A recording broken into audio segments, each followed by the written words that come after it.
ये कहानी है तेनालीराम की। तेनालीराम अपनी बुद्धिमत्ता और सूझबूझ के लिए बहुत ज्यादा प्रसिद्ध थे। राजा कृष्णदेवराय की मां बहुत बूढ़ी हो चुकी थी और वो एक बार जब बीमार पड़ी तो उन्हें ऐसा महसूस हुआ कि अब वह ज्यादा दिनों तक जिंदा नहीं रह पाएंगे। तो उन्होंने सोचा कि क्यों ना ब्राह्मणों को और गरीबों को आम दान दिया जाए, क्योंकि उन्हें फलों में आम से बहुत ज्यादा लगाव था। लेकिन उनकी अंतिम इच्छा यह पूरी नहीं हो सकी, अधूरी ही रह गई और वो मर गई। जब ये बात राजा को पता चला तो राजा बहुत दुखी हुए और उन्होंने ब्राह्मणों को बुलाया। ब्राह्मणों को ये सारी बातें बताई कि उनकी मां को आम बहुत पसंद था और वो चाहती थी कि मरने से पहले गरीबों को और ब्राह्मणों को आम दान दिया जाए। जब ये बात ब्राह्मणों को पता चला तो ब्राह्मणों ने कहा कि महाराज, ये तो बहुत बुरा हुआ।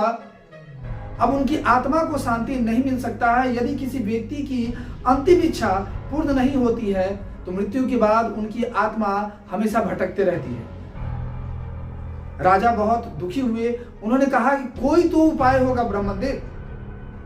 तो ब्राह्मणों ने कहा कि एक उपाय है और सभी ब्राह्मणों ने अपने आप में बात कर उन्हें कहा कि यदि आप ब्राह्मणों को सोने का आम दान करते हैं तो आपकी मां की आत्मा को शांति मिल जाएगी। राजा वाली बात थी। उन्होंने कहा कि ठीक है। उन्होंने सभी ब्राह्मणों को बुलाया और उन्हें सोने का आम दान दिया। जब ये बात तेनालीराम को पता चला तो तेनालीराम ब्राह्मणों के इस लालच को समझ गए। वो समझ गए कि ब्राह्मणों ने राजा के भोलेपन और सीधेपन का फायदा उठाया। तेनालीराम ने ब्राह्मणों को पत्र लिखा और उसमें कहा कि उनकी माता का भी स्वर्गवास हो गया है और वो उनकी अंतिम इच्छा पूरी नहीं हो सकी है। मैं भी अपनी माता की अंतिम इच्छा पूरी करना चाहता हूँ। उसे आप लोगों से आग्रह है कि आप लोग भी मेरे यहाँ पधारें। सभी ब्राह्मण बहुत खुश हुए और उन्होंने सोचा कि तेनालीराम के यहाँ से भी अच्छी खासी रकम मिलेगी, क्योंकि वो भी दरबार में विदूषक थे। सभी ब्राह्मण निर्धारित दिन जो है तेनालीराम के घर पहुंचे। तेनालीराम ने ब्राह्मणों का आदर पूर्वक स्वागत किया, उन्हें तरह तरह के भोजन कराए, पकवान खिलाए। और जब भोजन समाप्त हुई तो ब्राह्मण जो है वो दक्षिणा के लिए इंतजार कर रहे थे। तभी उन्होंने देखा कि तेनालीराम जो है लोहे को गर्म कर रहा है।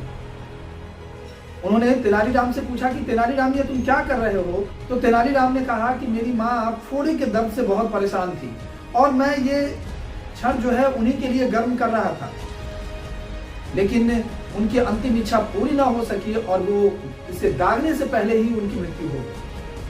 ब्राह्मणों को यह सुनकर बहुत गुस्सा आया और वो वहां से उसी समय चले जाना चाह रहे थे, लेकिन तेनालीराम ने उन्हें जाने नहीं दिया। तो ब्राह्मणों ने कहा, क्या इस सलाखों से तुम हमें दागोगे और इस सलाखों से दागने से तुम्हारी माँ की आत्मा को शांति मिल जाएगा? तो तेनालीराम ने कहा कि नहीं ब्राह्मणदेव, मैं झूठ नहीं बोलता। यदि महाराज की माँ की अंतिम इच्छा पूरी करने के लिए सोने के आम दान दिए जा सकते हैं तो उनकी अंतिम इच्छा पूरी हो सकती है।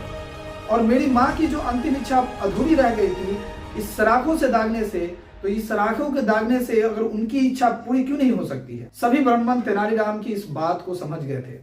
उन्होंने तुरंत तेनालीराम से क्षमा मांगा, कहा कि तेनालीराम, हमें क्षमा कर दो, हमें यहां से जाने दो, इस सोने के आम को तुम ले लो। तेनालीराम ने उनसे सोने का आम ले लिया, लेकिन उसमें से एक लालची ब्राह्मण जिसने राजा को सारी बातें जाकर बता दी। राजा बहुत क्रोधित हुए। उन्होंने तेनालीराम को बुलाया और कहा कि तेनालीराम, तुम इतने लालची कैसे हो सकते हो? यदि तुम्हें सोने का आम चाहिए था तो तुम मुझे बोलते, मैं तुम्हें सोने का आम देता। तो तेनालीराम ने कहा कि महाराज, मैं लालची नहीं हूं। मैं उस लालची ब्राह्मणों को उस लालच से बाहर निकालने के लिए खेल मैंने खेला। यदि आपकी मां की आत्मा की शांति के लिए वो सोने के आम ले सकते हैं तो मेरी मां की आत्मा की शांति के लिए वो सुराख से क्यों नहीं दगवा सकते? इस बात को राजा भली भांति समझ गए।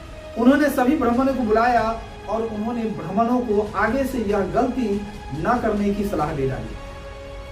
तो इस तरीके से तेनालीराम ने अपने सूझबूझ से उस लालची ब्राह्मणों को सबक सिखाया।